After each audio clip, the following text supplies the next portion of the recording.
Assalamualaikum warahmatullahi wabarakatuh.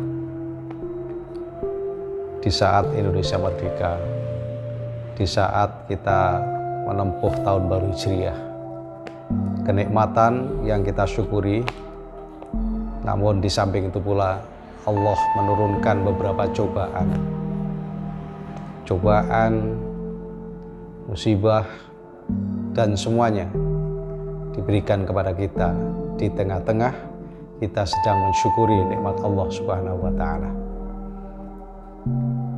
Ketika kita berbicara tentang kenikmatan Allah yang ada dalam diri kita adalah kunci daripada kita meresapi dari hasil nikmat yang diberikan Allah kepada kita. Namun ketika di saat kita menerima nikmat dari Allah Subhanahu wa Ta'ala, turun juga musibah, turun juga cobaan. Ini adalah sebuah hal yang sudah diberikan oleh Allah di dalam Al-Quran. Setiap jiwa yang nantinya akan lahir pasti akan memenuhi, pasti akan menerima beberapa ujian-ujian dari Allah Subhanahu wa Ta'ala.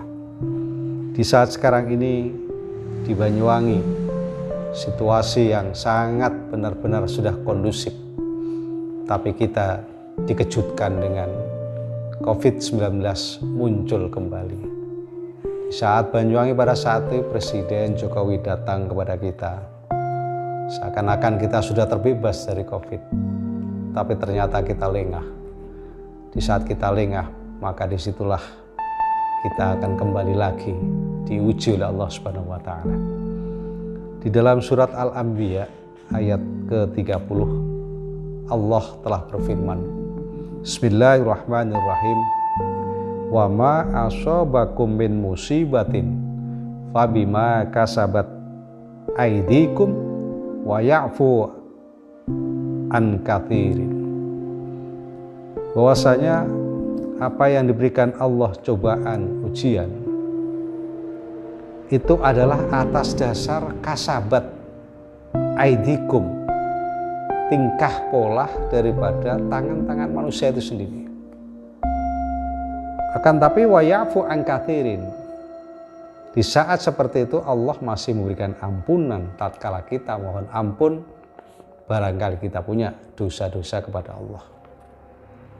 Dalam surat Al-An'am juga dijelaskan, walaqad arsalna ila umamin min qablika fa akhadatnahum bil ba'sa'i wad dharra la'allahum yatadarra'un. Jadi Allah mengutus para nabinya kepada umatnya min qablika sebelum kamu, fa akhadathum bil ba'sa'i, maka Allah juga akan memberikan kerusakan, memberikan segala sesuatu yang tidak nikmat bagi kita, la'allahum yatadarra'un, agar mereka ini mau menundukkan hati, mau menundukkan daripada pikiran. Hal inilah sebagai bukti ketika kita lengah di dalam urusan cobaan dari Allah Subhanahu wa Ta'ala. Yang pertama adalah kita tidak memenuhi protokol dalam pandemi COVID-19 ini. Yang kedua, kita juga terbebas, seakan-akan kita sudah tidak ada lagi penyakit yang akan datang kepada kita. Tapi ternyata Allah menguji kembali. Nah, di saat inilah Allah itu akan wa'fu an katsir. Allah tetap masih memberikan pengampunan tatkala kita ini punya dosa, punya salah kepada Allah Subhanahu wa Ta'ala. Dan setiap Allah mengutus nabinya, jangan lupa di sini, Allah itu juga akan memberikan cobaan-cobaan, baik kesengsaraan, baik juga kenikmatan dan lain sebagainya, supaya la'allahum yatadarra'un, supaya mereka ini tunduk, merendahkan hati, bukan merendahkan diri, merendahkan hati. Jadi setiap manusia yang sudah hatinya bisa merendahkan diri kepada Allah, pasti mereka akan kembali kepada Allah Subhanahu wa Ta'ala.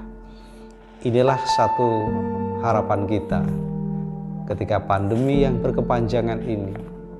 Yang pertama, kita harus taat kepada aturan-aturan yang sudah ditetapkan oleh orang yang ahli dalam bidang kesehatan.